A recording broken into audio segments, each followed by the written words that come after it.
My name is Lindsey Carter, and the night I was forced onto the street with nothing but a crumpled note that read, "Kicked out, nowhere to go," I realized how quickly family can turn into strangers.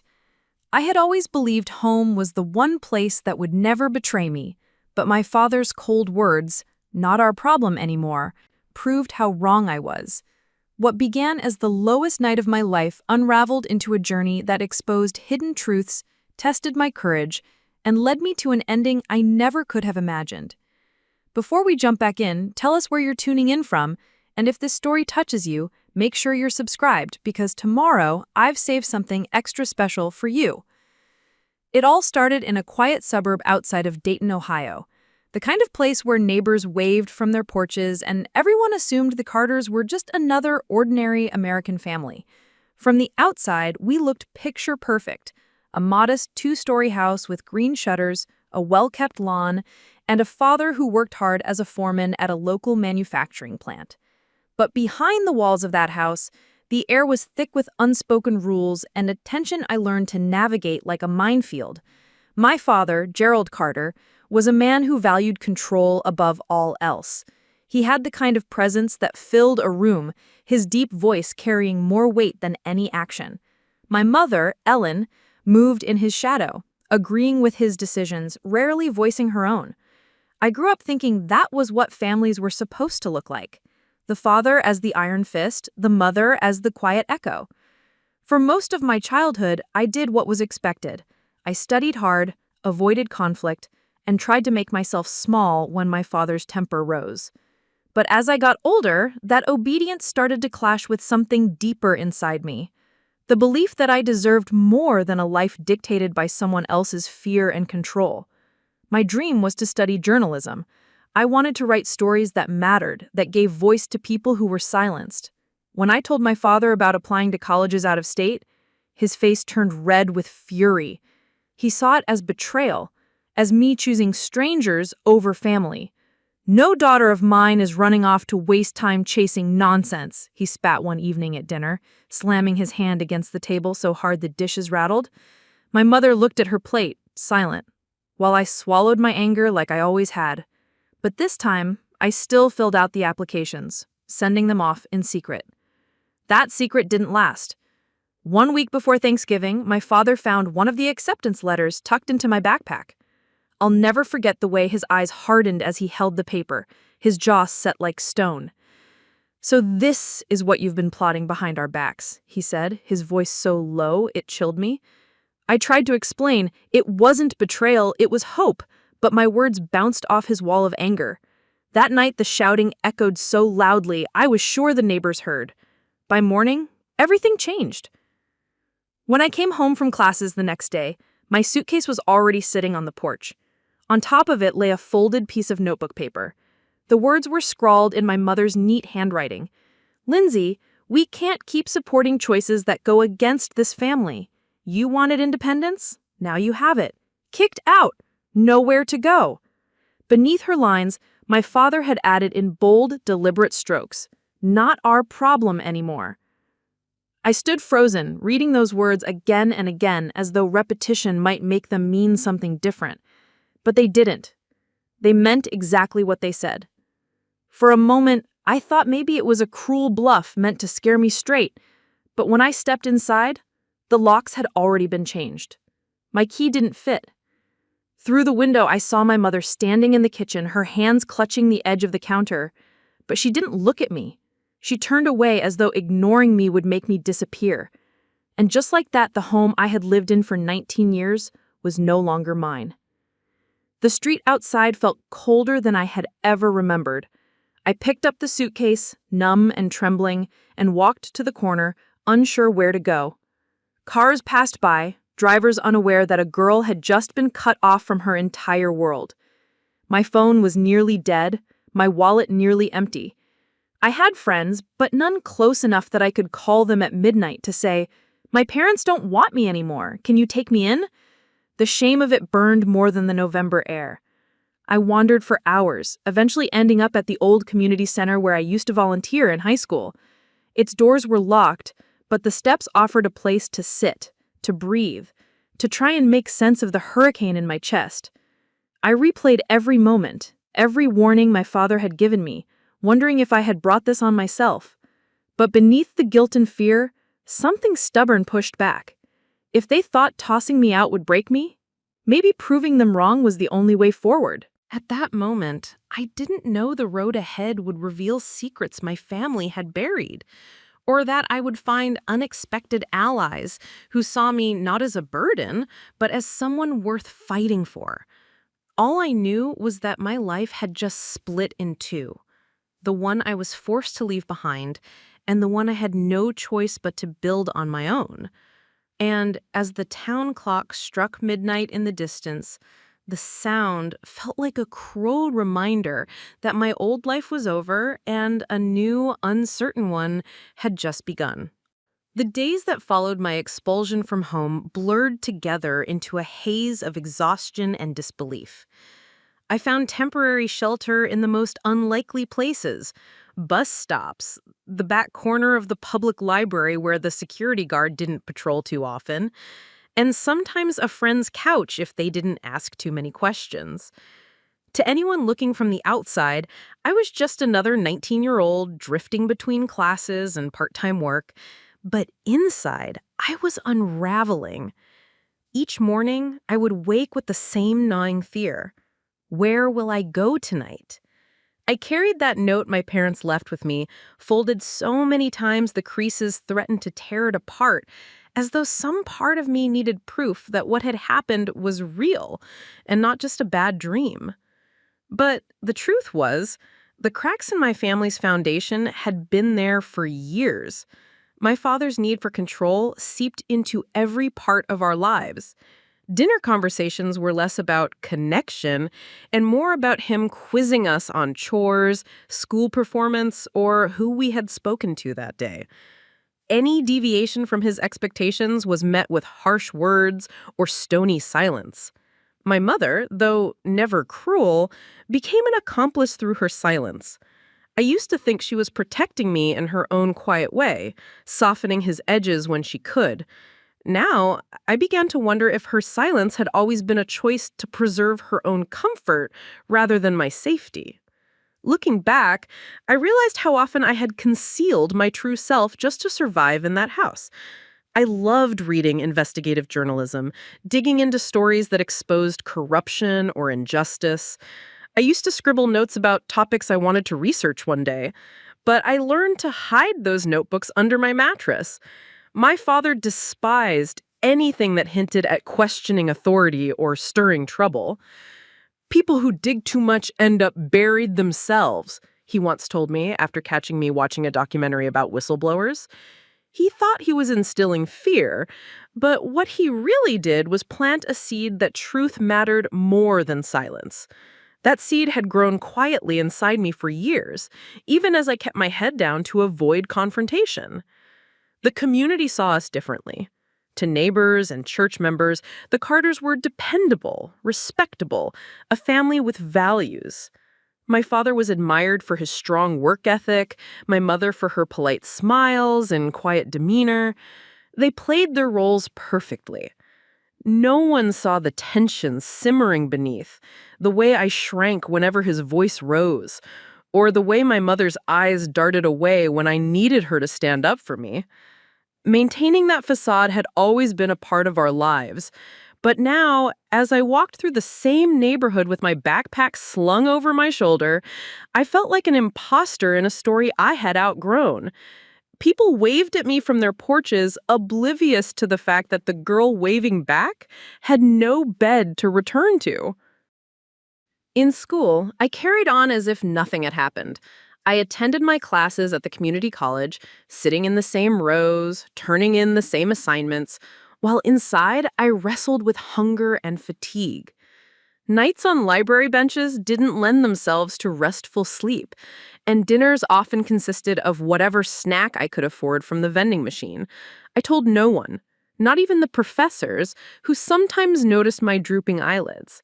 Pride, shame, and fear all twisted together, convincing me that admitting the truth would make me weak, or worse, confirm my father's belief that I couldn't survive without him. Yet, despite the exhaustion, something stubborn kept me pushing forward. Each lecture, each note I scribbled down felt like a small act of defiance. Every day I stayed enrolled was proof that they hadn't broken me completely. But beneath that resilience lay a growing unease. My parents' rejection wasn't just about me choosing college. It was about something deeper, something they didn't want me to uncover. I couldn't shake the feeling that their anger had roots beyond my supposed rebellion, as though my pursuit of independence threatened to expose cracks in their carefully built image. There were moments, small but telling, that hinted at secrets they guarded fiercely. Once, when I was younger, I overheard my father arguing with someone on the phone late at night. His voice was low, urgent, not the booming authority he used with us. When I asked about it the next morning, my mother quickly brushed it off, telling me I must have imagined it. Another time, I found a box of papers in the garage with bank statements and letters addressed to names I didn't recognize. When I tried to ask questions, my father's fury was so sharp that I learned never to pry again. But those memories return now with a new sharpness, as though being cast out of their lives was connected to more than just disobedience. As the days stretched into weeks, the hidden problem became clearer. My family had never been the safe haven it pretended to be. I had spent years coping by silencing myself, by playing the role they demanded. My survival strategy had been invisibility. Now, without a roof over my head or a family to return to, invisibility was no longer an option. If I wanted to make it through, I had to confront not only the reality of being on my own, but also the possibility that my family's rejection was rooted in truths they desperately wanted to keep buried. By the time December arrived, the nights grew harsher. Frost coated the ground, and I layered every piece of clothing I owned to keep warm. At the community center, where I sometimes sat for shelter during the day, I overheard volunteers discussing programs for youth in crisis. My pride bristled, but my curiosity stirred. Was I in crisis? Was what happened to me abnormal, or were there others out there like me, abandoned by the very people who were supposed to protect them? The thought both frightened and comforted me. I wasn't alone in this, not really, even if it felt that way. But I knew one thing for certain. My parents' decision to kick me out was not the end of the story. It was the beginning of unraveling something much bigger than any of us had ever admitted. And though I didn't yet know how, I could sense that the truth had a way of surfacing, whether they wanted it to or not. By the time winter break began, the strain of hiding my situation was wearing me thin. My body ached from restless nights on borrowed couches and park benches, and my mind swirled with a constant fog of worry. The vending machine snacks and cups of coffee I survived on were taking their toll, leaving me weak and jittery during lectures. I told myself I could keep pushing through until spring semester, that if I just stayed focused, I'd figure something out. But the lie I was telling myself, that I could handle it alone, was starting to crack. The breaking point came sooner than I expected. On a night when the temperature dropped below freezing and the old coat I wore did little to fight the biting wind. That evening, I lingered in the library until the security guard politely told me they were closing for the holiday. With no other place to go, I dragged my backpack to the all-night diner on the corner, hoping a cup of tea could buy me a few hours of warmth. I slid into a booth, hugging my bag to my chest, and stared at the menu I couldn't afford. The waitress, a woman in her 50s with tired eyes but a kind smile, filled my cup without question. "She looked like you need it," she said softly. Her words cut deeper than I expected because, for the first time, someone had noticed the exhaustion I tried so hard to mask. I nodded, whispering a thank you, and stared into the steaming cup as if it could tell me what to do next. Hours passed, and I must have dozed off against the booth. When I woke, the diner had emptied, the hum of the neon lights casting everything in a dull glow. The waitress stood near the counter, watching me with concern. "Honey, do you have somewhere to go tonight?" she asked. My chest tightened, shame rising in my throat. I wanted to lie, to say yes, but the tears that pricked my eyes betrayed me. I shook my head slowly, and her expression softened into something between pity and worry. She didn't press, but she slid a plate of scrambled eggs in front of me. "On the house," she murmured. It was the first warm meal I'd had in days, and I ate it with trembling hands. That moment was small, but it marked a shift. Someone had seen past the mask. The next morning, I went to my part-time job at the bookstore, trying to act like everything was normal. But my manager, a sharp-eyed woman named Marla, pulled me aside. "You've been looking worn out lately, Lindsey. Are you okay?" she asked. I opened my mouth, ready to brush it off with the usual excuses, late night studying, stress from finals. But instead, my voice cracked. The words spilled out before I could stop them. "I don't have a place to stay." Once said, I couldn't take it back. Marla blinked, surprised, then guided me into the back office, where she closed the door. She didn't ask for details, didn't demand explanations. She just listened as I stumbled through the story, from the note my parents left to the nights I spent on cold benches. Saying it out loud for the first time made it all too real. Marla leaned back, her arms crossed, her face a mixture of concern and disbelief. "Lindsey, that's not something you can keep going through alone. You need help." Her words struck me like a stone. Help! The very thing I had been too proud to seek, too afraid to admit I needed. She scribbled down the number of a local shelter that partnered with the community center, urging me to at least call them. "You don't deserve to be out there like that," she said firmly. I tucked the slip of paper into my pocket, unsure if I had the courage to use it. That night, I sat on the steps outside the closed community center again, the paper in my hand. My fingers traced the numbers again and again as my mind wrestled with fear. Calling meant admitting defeat. It meant acknowledging that my parents were right about me not surviving on my own. But another voice, quiet but persistent, whispered that asking for help wasn't weakness. It was survival. I stared at my phone, its battery at 20%, and dialed the number with shaking hands. The voice on the other end belonged to a woman named Teresa. Her tone was calm, reassuring, the kind of voice that instantly made you feel less alone. I told her bits and pieces, leaving out the rawest details, but enough for her to understand I had nowhere to go. "We can get you a bed tonight," she said without hesitation. "Just come to the shelter. You don't have to do this alone." Relief and fear collided inside me. I had resisted this moment for so long, but something in her voice made me believe it might be okay. Walking to the shelter that night, my heart pounded. Each step felt like crossing an invisible line between who I had been and who I was becoming. When I arrived, the small brick building didn't look like much, but inside, it was warm, filled with the quiet hum of people trying to rebuild their lives. They gave me a blanket, a bed in a shared room, and a hot meal.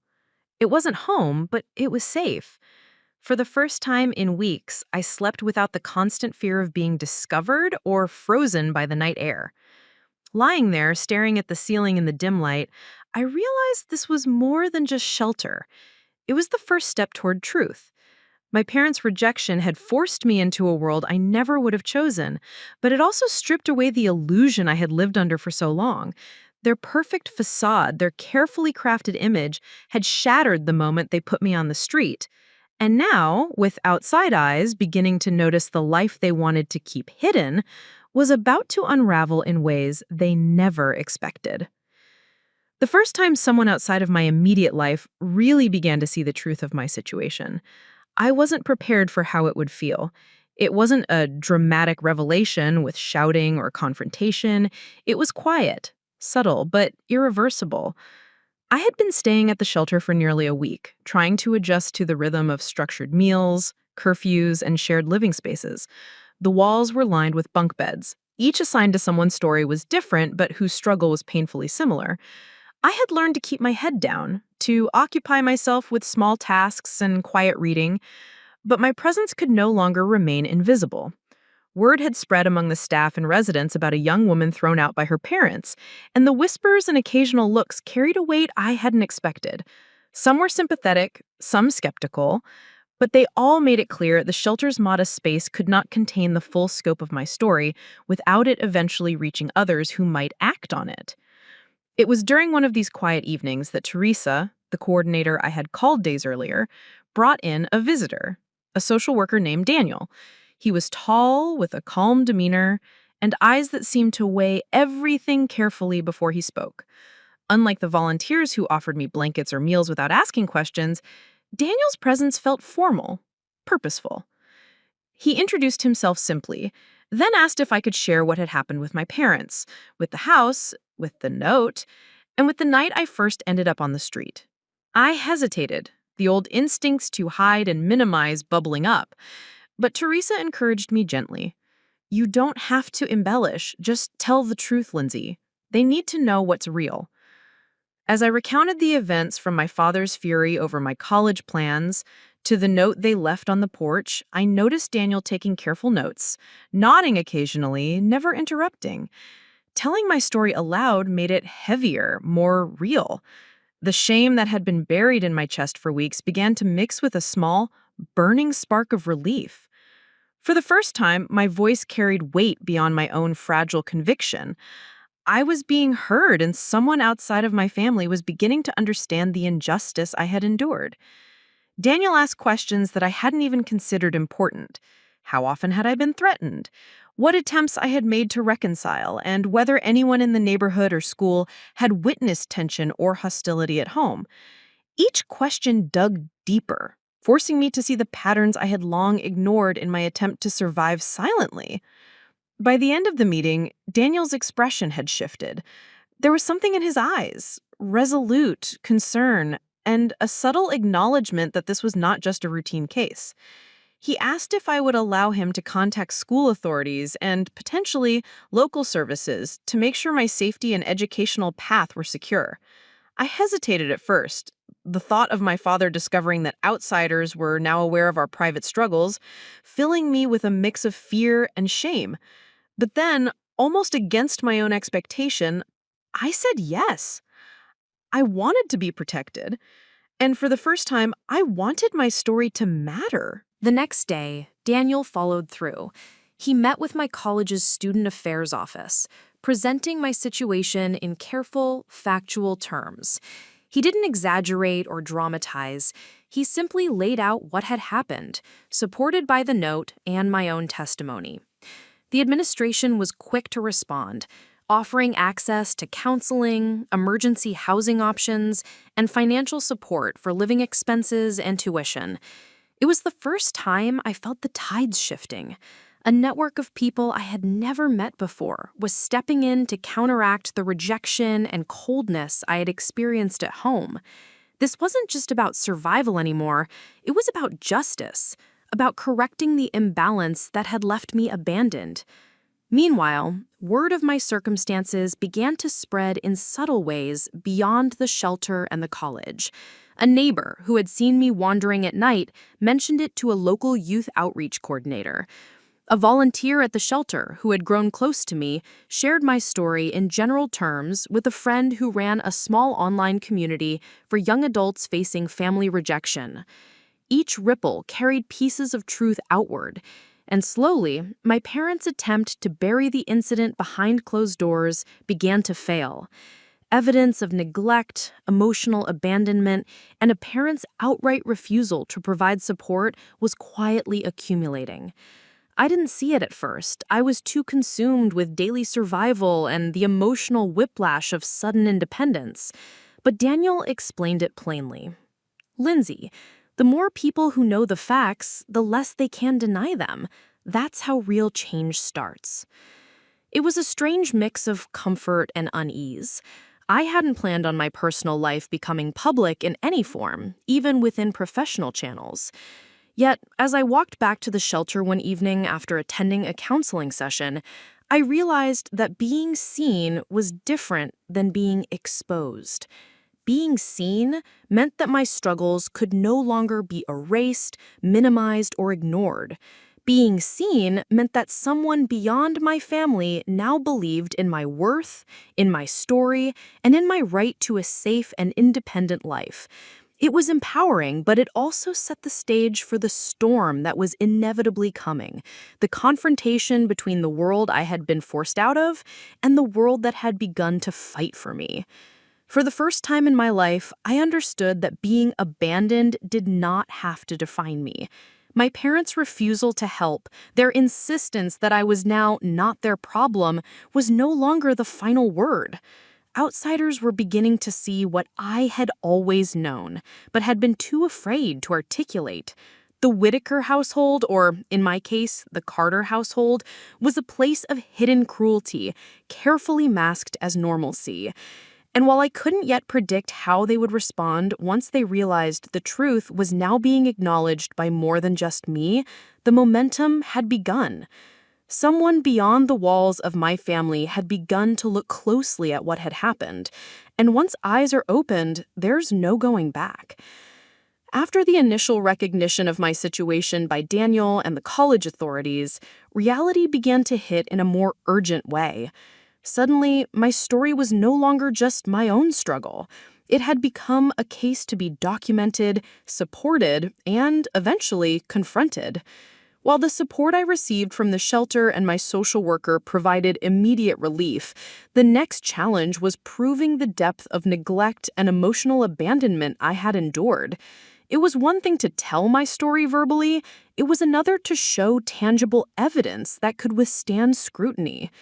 I hadn't anticipated that this would become almost a second full-time job, gathering records, keeping a journal of events, and documenting patterns of behavior that had once been invisible. The first step was creating a timeline of my life at home. Every incident, every verbal threat, every act that had eroded my sense of security. I sat for hours in the common room at the shelter, writing down memories I had long tried to suppress. Nights when my father had screamed at me for trivial mistakes, mornings when my mother ignored my presence, and the countless subtle ways my voice had been silenced, all of it went onto the pages. At first, it felt like dredging up old wounds unnecessarily, but each entry reinforced a truth I could no longer deny. Their rejection was deliberate, a culmination of patterns that had existed for years, not a single moment of irrational anger. This journal, raw and painstakingly detailed, would become one of the most important pieces of evidence in the days to come. Next, I reached out to people who had witnessed parts of my struggle. Friends from high school, neighbors who had noticed arguments through thin walls, and even some of the teachers who had seen the subtle signs of stress I carried into the classroom. Each conversation required courage, especially because I had spent so long hiding my reality. Many of them were surprised, even skeptical at first. But as I recounted specific incidents, memories began to align. A teacher recalled that I had missed days of school without explanation, something that I had always attributed to fatigue or depression. A neighbor remembered seeing me waiting alone at the bus stop late in the evenings, my coat wrapped tightly around me, shivering in silence. Each corroboration, each witness was a small victory, a validation that my story wasn't simply my perception, it was real and undeniable. I also had to gather the physical evidence that had once seemed trivial. The crumpled note on my porch, the photographs of the messy suitcase left outside, the screenshots of text messages where my parents had refused to offer help. All of these became vital components of the record. Even mundane items, like the grocery receipts that proved I had bought food sparingly because I had no household support, now carried weight. Every piece of paper, every small detail told a story of abandonment. And slowly, the invisible patterns of neglect became visible to anyone who was willing to look. But the process wasn't without emotional cost. Revisiting these moments forced me to relive the fear, the betrayal, and the helplessness I had felt on the nights I had wandered the streets or slept on library steps. Each memory carried its own pang, and some nights I couldn't sleep because the images of my parents' disapproval replayed relentlessly. Despite the pain, I understood that documenting this evidence wasn't just for external validation, it was a form of self-preservation. If I could not prove the truth, then my parents' version, the one in which I had supposedly brought all of this upon myself, would stand unchallenged. Gathering evidence became a shield, and each step forward strengthened my resolve. As the week progressed, Daniel helped me organize everything into a clear narrative. We created a timeline with corroborating statements, photographs, and documents arranged logically. It was painstaking, often emotionally draining work, but seeing the story laid out visually was empowering. For the first time, the chaos of my life didn't feel like something I was powerless against. I had a plan, a framework that could not be ignored, and a record that proved the reality of my parents' actions. Yet, even as this process was unfolding, tension grew. I could feel it in the rare text messages from my mother, indirect and vague, asking how I was handling things. My father hadn't reached out, and the silence from him was more piercing than any angry words could have been. The evidence I was gathering was not only fortifying my position, it was quietly escalating the situation, setting the stage for confrontation. I knew that once my parents understood that outsiders now had access to the facts, their reactions could be unpredictable. Some part of me feared retaliation, whether in anger, intimidation, or subtle attempts to discredit me. But another part, more determined, understood that I had reached a point where hiding the truth was no longer an option. I had to keep going. I also realized that the process of gathering evidence was teaching me something critical. I was stronger than I had ever imagined. Each call to a witness, each recollection of a painful memory, each piece of documentation was proof of my resilience. I wasn't just building a case, I was reclaiming my own voice, piece by piece. For the first time, I could see a version of myself that wasn't defined by fear, shame, or parental control. I was creating a new identity, one rooted in truth, courage, and the refusal to remain invisible. By the end of that week, I had amassed enough evidence to present a comprehensive account of my parents' neglect and the circumstances that had led to my being kicked out. The combination of personal testimony, corroborating witnesses, and physical proof created a body of evidence that no one could dismiss lightly. It wasn't more than a record. It was the beginning of a reckoning. And although I didn't yet know how my parents would respond, I felt an unfamiliar but powerful sense of clarity. The truth was no longer hidden, and for the first time in months, I sensed that the tides might finally begin to turn in my favor. The moment of undeniable proof arrived sooner than I had expected, and it hit with a force that left me both exhilarated and terrified. Up until then, I had been quietly documenting my parents' neglect, compiling witness statements, photographs, and journal entries, but all of it existed in a kind of liminal space. It was real to me, but without external verification, it could still be dismissed as exaggeration or emotional venting. The tipping point came unexpectedly. During a routine meeting at the college's student affairs office, Daniel had arranged for a confidential review of my case, bringing together a small panel of administrators who specialized in student welfare. I had been nervous, expecting a conversation that would involve careful questioning and cautious listening, but what unfolded was far beyond my anticipation. As I laid out my evidence, the panel examined the note my parents had left on the porch. They looked at the precise handwriting, the deliberate phrasing, kicked out, nowhere to go, and not our problem anymore. It was more than words on a piece of paper. It was a physical artifact of rejection and abandonment. One administrator held it, turning it carefully as though it were fragile, and said quietly, "This is significant. This is not a miscommunication. This is deliberate." That acknowledgement alone sent a shiver down my spine. The weight of being believed, of having tangible proof in the hands of impartial adults, was almost overwhelming. Then came the most startling revelation. The bank statements I had inadvertently discovered in the garage years earlier, which I had included in my evidence packet, revealed discrepancies that no one, including my parents, could deny. Regular deposits had been made in my name, designated for living expenses or educational support, yet my parents had redirected those funds elsewhere.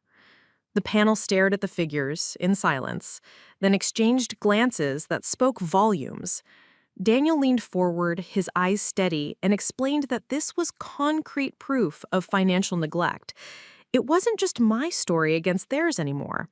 The evidence demonstrated a clear pattern of refusal to provide support, undercutting any argument that my being kicked out was justified or necessary. Witness statements added another layer of irrefutable truth. A former neighbor recalled multiple nights seeing me outside in the cold, alone, carrying a backpack, and waiting for the bus past dark hours. My high school counselor corroborated that I had missed days of school under circumstances that had never been properly addressed, which aligned with my own recollections. Even minor details, the stay of my clothing, the consistent hunger I experienced, the lack of household necessities, combined to form a mosaic of neglect that could no longer be ignored. I sat quietly as the administrators reviewed everything, the room filled with a solemn silence. For the first time, I realized the enormity of what had been building behind closed doors.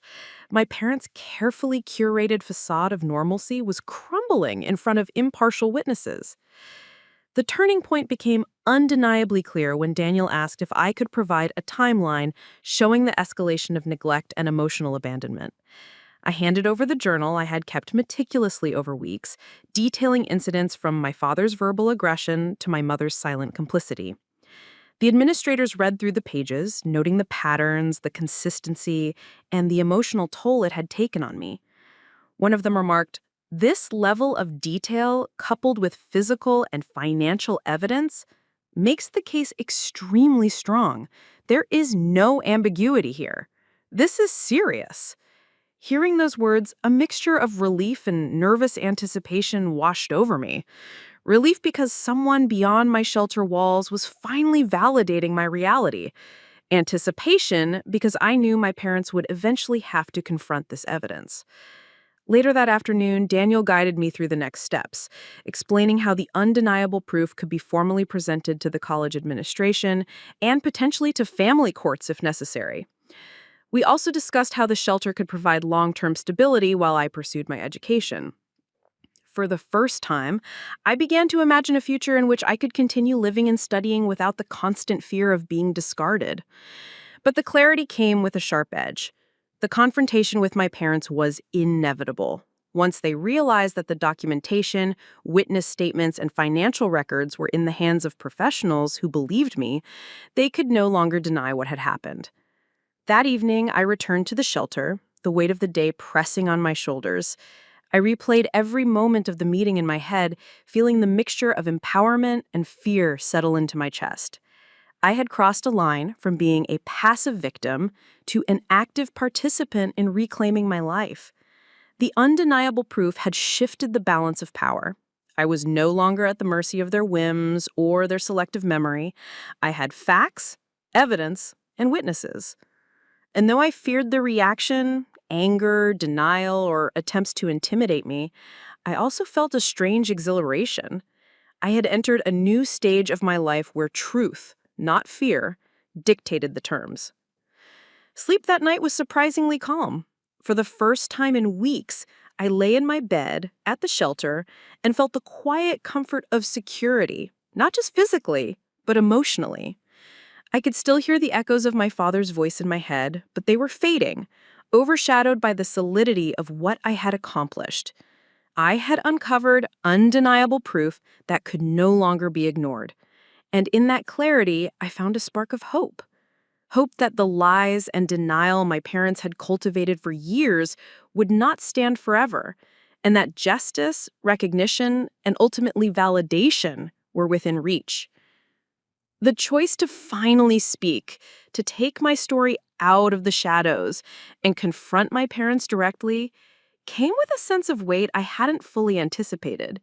For weeks, I had been gathering evidence, receiving support from Daniel and the college administrators, and finding small measures of stability at the shelter, but the question of whether to confront the people who had abandoned me loomed over every decision I made. It wasn't just about presenting facts, it was about exposing them to undeniable scrutiny, knowing that their pride, anger, and denial could erupt in unpredictable ways. I spent nights imagining the confrontation, rehearsing what I would say, wondering if I could even speak without my voice shaking. The day arrived with no fanfare, a chill winter morning when frost still clung to the edges of the shelter windows. Daniel accompanied me to the private meeting room at the college, where my parents had been summoned under the guise of a routine administrative discussion. I watched their expressions as they entered, my father's rigid jaw, my mother's tight-lipped anxiety, and felt a mix of fear and determination. They had no idea how much evidence had accumulated, how thoroughly the truth could be laid bare, and the thought made my heart race with anticipation. This was the point of no return. Once the truth was spoken, once the evidence was shown, there would be no going back to the silence and lies that had defined my life for so long. As the meeting began, Daniel opened with a summary of my situation, speaking in calm, measured tones that left no room for misinterpretation. He described the documented patterns of neglect, the financial discrepancies, and the corroborated witness statements. My parents listened in silence, my father's rigid jaw, my mother's tight-lipped anxiety, and when Daniel gestured for me to speak, I took a deep breath and started recounting my experiences, the words flowing with a mixture of fear, anger, and relief. I told them about the nights I had spent wandering the streets, the cold and hunger that had become my constant companions, the emotional abandonment that had left me questioning my worth. For the first time, I spoke openly about how their words and actions had impacted me, refusing to soften the edges for fear of retaliation. As I spoke, I could see their reactions shifting. My father's posture stiffened, his fingers curling into fists under the table. My mother's hands trembled, clutching the edge of her chair. It was a strange mixture of disbelief, defensiveness, and something else. Perhaps recognition. The evidence was impossible to dismiss, and even they could sense that this was no longer a conversation that could be swept aside. My words, supported by the documentation I had painstakingly compiled, had created a tangible, undeniable narrative of truth. It was both exhilarating and terrifying. I felt a surge of empowerment, tempered by the fear that my parents' response might not be rational or fair. My father spoke first, his voice tight and controlled, laced with anger and disbelief. He accused me of exaggerating, of twisting normal family disagreements into something dramatic. I listened, nodding slowly, letting him speak while mentally countering each accusation with the facts laid out before him. When he referenced the note as if it had been misinterpreted, I held it up, letting the exact words meet their eyes. "Kicked out, nowhere to go, not our problem anymore," I said clearly. Each word echoed in the room, carrying the weight of months of pain and preparation. My mother shifted in her seat, glancing at my father as though waiting for him to intervene. But he remained silent, forced into confrontation by the irrefutable proof. As the meeting progressed, I realized the power of my voice in a way I never had before. This was no longer about fear or survival. It was about claiming agency over my own story. I could see the tension in their faces, the cracks in the walls they had built around their image. Allies who had supported me, from Daniel to the college administrators, reinforced my statements with evidence, providing a structured, professional framework that made denial impossible. My parents were confronted with a reality they had long ignored, the life they had tried to erase, now visible to others. And as uncomfortable as it was for them, it was liberating for me. The truth, once suppressed and hidden, was finally out in the open, impossible to conceal. By the end of the meeting, the gravity of what had occurred settled in. I had spoken, the evidence had been presented, and my parents could no longer control the narrative. The fear that had dominated me for months, the fear of abandonment, of disbelief, of retaliation, was still there, but it had been tempered by the knowledge that I had chosen courage over silence. For the first time, I felt the possibility of justice, not as a distant hope, but as something tangible, something within reach. I knew there would be consequences, that emotions and relationships would be tested, but I also knew that reclaiming my voice had been necessary. Walking out of that room, the air felt different. The weight I had carried for so long had shifted, redistributed, not as a burden, but as a source of power. I had made the choice to speak, to confront the people who had abandoned me, and in doing so, I had taken the first step towards reshaping my life. The path ahead was uncertain, the road likely to be fraught with challenges and emotional upheaval, but for the first time, I was no longer defined by their rejection. I was defined by my courage, my determination, and the undeniable truth that I had the right to be seen, heard, and validated. The confrontation with my parents, the true face of the antagonists in my story, came sooner than I had anticipated, and it carried a weight far heavier than I could have imagined. It wasn't a dramatic shouting match staged in front of witnesses. It was a quiet, tense exposure that forced every hidden fault, every long-buried act of cruelty into the open. I remember sitting across from them in the small conference room, the same room where Daniel had presented my evidence to the college administrators, and feeling the palpable tension coil like a live wire between us. My father's jaw was clenched tight, his hands flat on the table, trying to project control even as the mounting proof undermined every word he had ever used to dismiss my struggles. My mother fidgeted, her gaze darting between me, Daniel, and the administrators, betraying a fear she could no longer mask. Daniel opened the session with a calm, unwavering tone, summarizing the evidence that had been painstakingly collected, the note left on the porch, the financial records demonstrating deliberate neglect, corroborating witness statements from neighbors and teachers, and my journal chronicling months of emotional abandonment. "This is not a matter of opinion or perception," he said firmly. "The facts are clear, and they point to a consistent pattern of neglect and abandonment. The Carter household cannot ignore this." My father's face went pale, though he quickly masked it with a forced scowl. "This is ridiculous," he said, his voice a mixture of anger and defensiveness. "She's exaggerating. This is blown out of proportion." But the calm authority of the administrators and Daniel's precise presentation made his words fall flat. I could see the tension building in the room, the psychological shift occurring as my parents realized that no amount of denial or rationalization could erase the mountain of evidence now standing before them. Daniel gestured toward me. "Lindsey, you may speak," he said softly. My heart pounded, but I had rehearsed this moment for weeks. I took a deep breath and recounted my experiences, articulating the nights I had spent outside, the constant anxiety, the fear and the cold, the emotional impact of being abandoned by those I trusted most. I spoke about the note they had left, the words that cut deeper than any physical blow, the chilling finality of their declaration that I was no longer their problem. As I spoke, I could see my father's carefully constructed facade of control begin to crack. His eyes darted toward the administrators repeatedly, as though seeking validation that his version of reality could still stand. But it didn't. Every statement I made, every piece of evidence I produced, was met with a nod of confirmation, a quiet acknowledgement that the truth was undeniable. My mother's hands trembled in her lap, her lips pressed tightly together. I could feel the tension radiating off her, a mixture of guilt, shame, and fear. The masks they had worn for years, pretending that everything was fine, had dissolved in the face of facts. My father finally leaned forward, his voice shaking slightly, despite his attempts at control. This is all a misunderstanding," he said. "You've taken things out of context. You've twisted what happened. But I had anticipated this. I presented the notes, the photos, the witness statements, and the financial records, laying them carefully on the table in front of him. Each piece of evidence reinforced the story I had told, each document a mirror reflecting the truth they had tried so hard to hide. My mother finally spoke, her voice low, almost a whisper.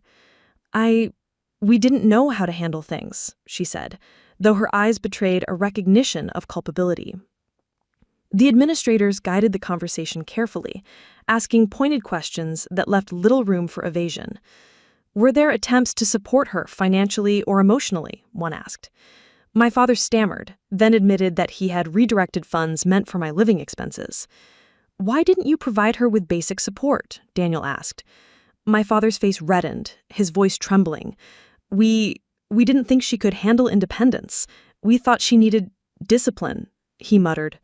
The calm, clinical phrasing of the questions forced my parents to confront the full weight of their choices, exposing motives they had hidden behind pride and control. By the end of the session, the confrontation had taken on its own life. My parents' anger, defensiveness, and shame mixed into a tense silence, and I felt a strange sense of empowerment. I was no longer a passive participant in my own story. I was an active force, speaking truths that could not be ignored. The administrators and Daniel ensured that boundaries were maintained, preventing escalation, but the impact on my parents was clear. Their careful image of authority and control had been shattered, replaced by exposure and undeniable accountability. Walking out of the room afterward, I felt an unexpected combination of exhaustion and liberation.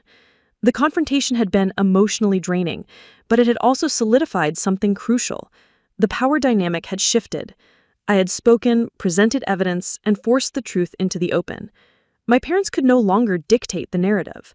While the road ahead would likely involve lingering tension and attempts at manipulation, I had crossed a threshold. I had faced the antagonists directly, and in doing so, I had reclaimed a measure of control over my life that they had tried to deny me for so long. The days following the confrontation were heavier than anything I had experienced so far. Speaking the truth, facing my parents, and presenting undeniable evidence had initially left me feeling powerful and resolute, but that sense of empowerment quickly collided with the reality of consequences I hadn't fully anticipated. The backlash came subtly at first, in the form of indirect threats and emotional manipulation that slipped through calls and text messages. My father, who had appeared shocked and constrained during the formal meeting, began sending terse messages questioning my judgment and accusing me of shaming the family. Each message stung, not only because of the false accusations, but because they carried the weight of someone who had once held absolute control over my life. My mother's communications were more passive-aggressive, filled with guilt-laden statements that attempted to make me doubt the validity of my own feelings. "We're your parents, and yet you're taking everything so personally," she wrote in one text, twisting the narrative to suggest my reaction was the problem rather than their abandonment. Even within the shelter, where I had hoped for refuge, the emotional toll began to surface.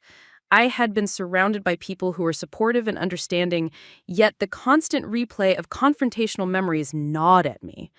Every morning, I woke with a pit in my stomach, remembering the rigid set of my father's jaw, the trembling hands of my mother, and the stark, accusatory looks they had given me.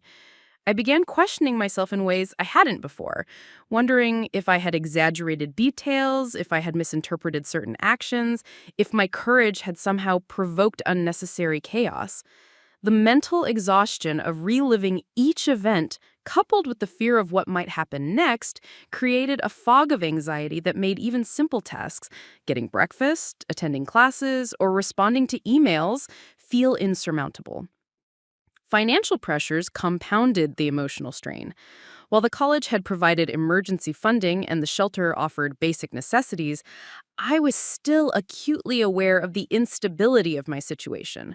Each phone call with student services or social workers was a reminder that my independence, though gained through courage, was fragile. The thought of being thrust back into uncertainty haunted me, particularly when my father began making veiled threats about withholding future access to critical financial support or records. It was a stark reminder that speaking the truth came at a cost. The world outside my shelter room was not yet fully safe, and I had to navigate it carefully. Isolation also began to creep in, despite the presence of supportive staff and peers. Friends who had been distant, fearful of family entanglements, or unsure how to respond, started to withdraw subtly. Some were polite, but avoided deeper conversations, leaving me feeling more alone than I had ever felt on the streets. It was a paradox. The same truth that had liberated me from secrecy now separated me from those who had once occupied neutral ground in my life. The social toll of truth-telling became a weight I hadn't fully understood, and it forced me to confront an uncomfortable reality.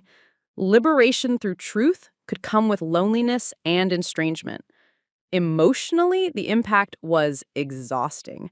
Night after night, I lay awake listening to my own heartbeat, haunted by replayed scenarios of my parents' reactions, wondering if I had pushed too hard, if I had misjudged their capacity for denial, or if my actions had irreparably fractured our relationship.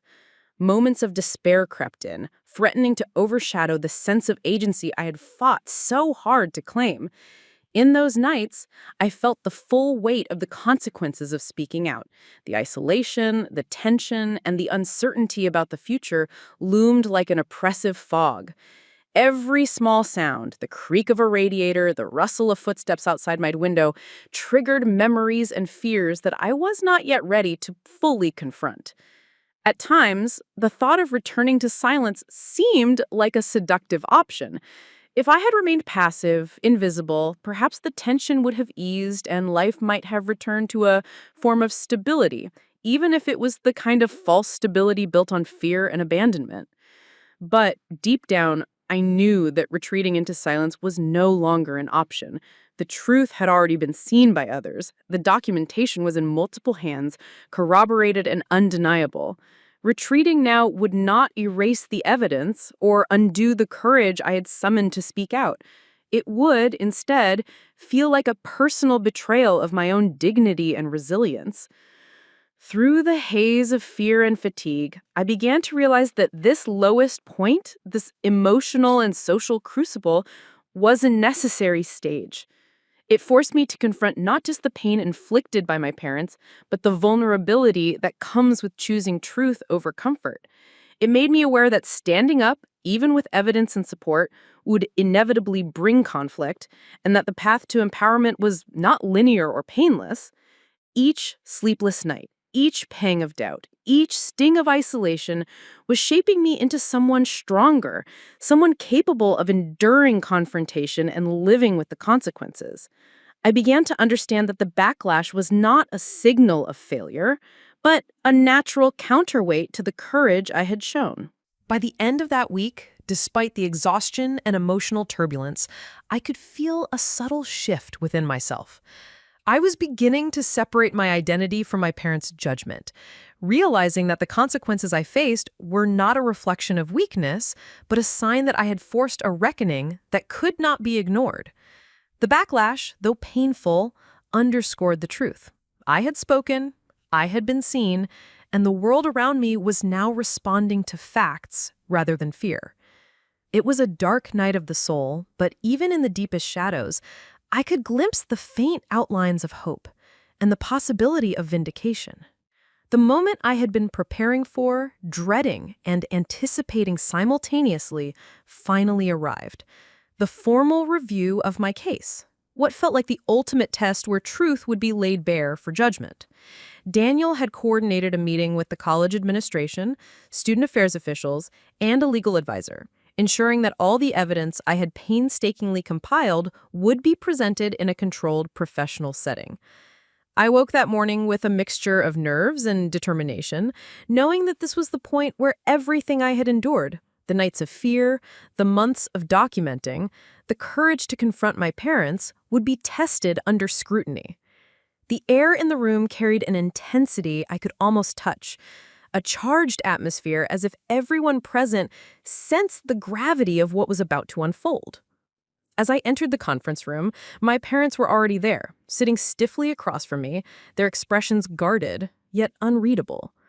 The college administrators took their seats at the table, exchanging brief glances as they organized the evidence packets, while Daniel gave me a reassuring nod that steadied the flutter of panic in my chest. The legal advisor quietly adjusted a folder in front of her, a subtle reminder that the proceedings were not just administrative, but held the potential for serious consequences. I took a deep breath, feeling the weight of the evidence I carried in physical form, and reminded myself that this was not about vengeance or punishment, it was about ensuring accountability and reclaiming my life. The presentation began with Daniel walking through the timeline of neglect and abandonment, highlighting the documentation, witness statements, and financial records that collectively painted an irrefutable picture of parental neglect. Each point was delivered with precision, leaving little room for evasion or misrepresentation. My parents sat in silence, exchanging occasional glances, their previous defenses weakening under the scrutiny of tangible proof. I felt the tension tighten in my chest as I realized the stakes. This was the moment where their actions could no longer be dismissed or minimized, where the patterns of neglect would have to face objective judgment. When it came my turn to speak, I shared my story clearly, deliberately, and without embellishment. I recounted the nights spent alone, the cold apartments, the hunger, and the constant emotional strain of knowing I was no longer a priority in my parents' lives. I held up the note left on the porch, allowing everyone to see the harsh, unambiguous words that had marked the beginning of my displacement. Kicked out, nowhere to go, not our problem anymore, I said out loud, feeling the authority of the words resonate across the room. My voice did not tremble this time. It carried the weight of experience, evidence, and unwavering resolve. As I spoke, the administrators nodded, occasionally taking notes, while my parents' expressions shifted from defiance to something more complicated, a mix of anger, guilt, and disbelief. The legal advisor asked direct questions about financial support, emphasizing the importance of documentation and consistency. I presented the bank statements showing redirected funds, the emails and messages where my parents had refused assistance, and even small items like grocery receipts that highlighted my struggle to survive independently. Each piece of evidence reinforced the narrative I had built through months of effort. I could see the undeniable impact it had on the decision makers. They leaned forward, scrutinizing every detail, confirming each fact with meticulous attention. It was as if the truth had been elevated to a tangible force, filling the room with an authority that no denial could counter. My parents attempted to interject at times, offering feeble explanations or claiming misunderstandings. But each time, the administrators and Daniel countered with facts, requesting clarity, verification, and specifics. I realized in that moment the power of documentation and preparation. No emotional manipulation, no partial memory, and no intimidation could undo the meticulous records I had gathered. The truth, presented objectively and supported by evidence, became unstoppable. Even the legal advisor, who remained neutral, acknowledged the strength of the case, noting that the combination of witness statements, physical proof, and personal testimony left little room for dispute. By the time the session concluded, it was clear that the proceedings had shifted the balance irrevocably. The room, which had initially carried a palpable tension of uncertainty, now vibrated with acknowledgement. The neglect and abandonment could no longer be ignored, and my voice had been validated in the most formal and irreversible way possible. I felt a mixture of relief, exhaustion, and exhilaration.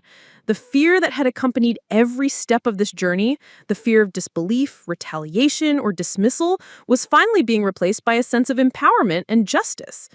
I had not only survived the confrontation, I had ensured that my story could no longer be erased. As I left the room, the weight of months of preparation and emotional strain seemed to lift slightly, replaced by a cautious optimism. I knew the repercussions would continue, that my parents might react in anger or withdrawal, but the foundation of truth had been firmly established. I had transformed my fear into action, my silence into a powerful declaration, and my pain into undeniable evidence. For the first time, the possibility of stability, recognition, and real support felt tangible, as if the long journey of struggle and resilience had reached a point where the world finally saw me clearly. And in that clarity, I found a renewed sense of purpose, proof that the courage to speak and the resolve to seek justice could withstand even the most entrenched opposition. The weeks following the formal hearing brought a quiet but profound transformation in my life, a sense of equilibrium that I hadn't experienced in years. After the college administration reviewed all the evidence and met with my parents, decisions were made that, while practical and procedural, felt deeply validating.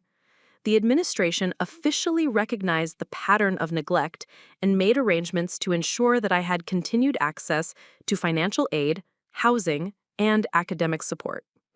More than the logistics, it was the symbolic acknowledgement that my experiences were real, my struggles were legitimate, and my courage to speak up had been taken seriously. I felt a sense of justice settling in, a calm reassurance that the long months of documenting, speaking, and confronting had led to tangible results. The immediate consequence for my parents was subtle, but significant. They were required to formally acknowledge the neglect in writing and submit to mandated counseling sessions to address their behavior, with clear directives that any further attempts at undermining my support or education would have legal and administrative consequences.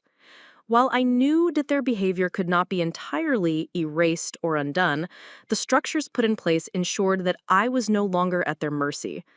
The very thought of living without constant fear of sudden rejection, financial sabotage, or emotional manipulation was a liberation I hadn't allowed myself to fully imagine until it became reality. Even in moments when my parents attempted passive-aggressive communications, the awareness that the system now protected me undercut the power they once held over my life. Emotionally, the sense of validation was transformative. For years, I had questioned myself, wondered if I had misinterpreted events, or if I had somehow been overreacting. The formal acknowledgement from neutral authorities, coupled with tangible support, erased those doubts. I could finally trust my own perception of reality and rely on the truth I had fought so hard to establish. Even moments of lingering sadness, memories of lonely nights, hunger, or emotional neglect were tempered by the knowledge that those experiences were recognized, validated, and would not be ignored. I began to feel a sense of self-worth independent of my parents' approval, a feeling that seemed unattainable when I was still caught in the web of denial and abandonment. My day-to-day life shifted as well.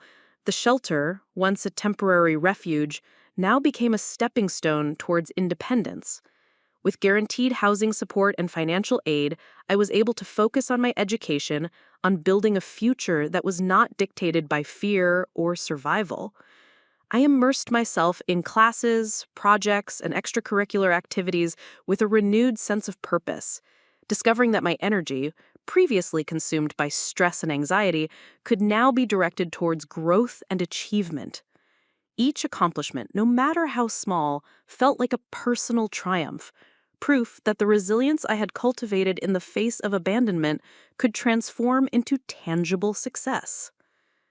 Beyond the practical aspects, I noticed a shift in my interactions with others. Friends and peers who had once been distant or unsure how to respond now approached me with support and genuine admiration for my courage. Relationships that had been strained by uncertainty and silence began to rebuild, not as replicas of what they had been, but as new connections grounded in honesty and respect. Even people I had met at the shelter became sources of encouragement and inspiration, reinforcing the idea that a network of support, when combined with truth and persistence, could become a foundation for lasting stability.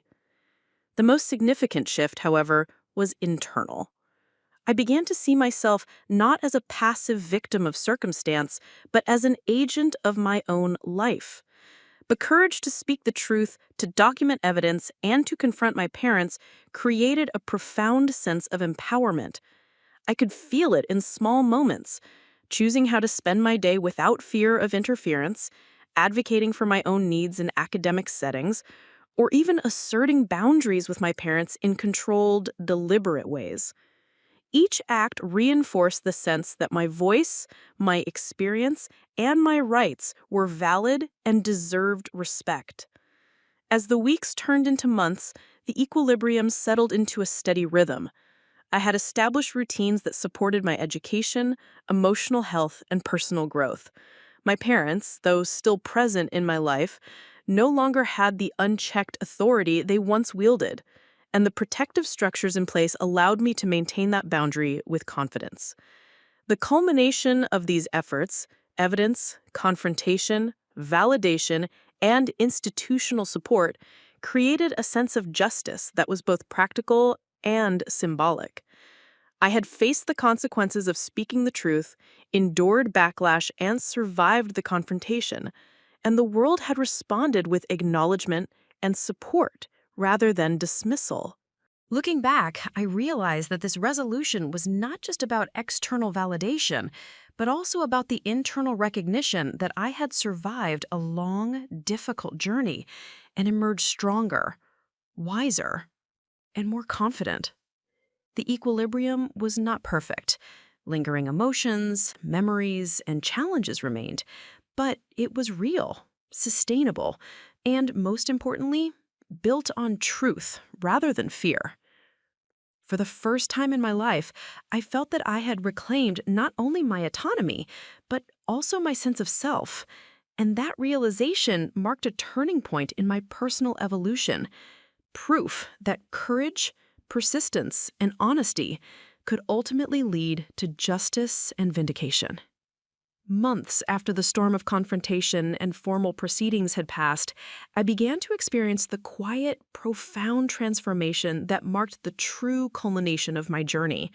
The fear, anxiety, and relentless uncertainty that had dominated my life for so long had begun to recede, replaced by a sense of control, purpose, and forward momentum I had never thought possible.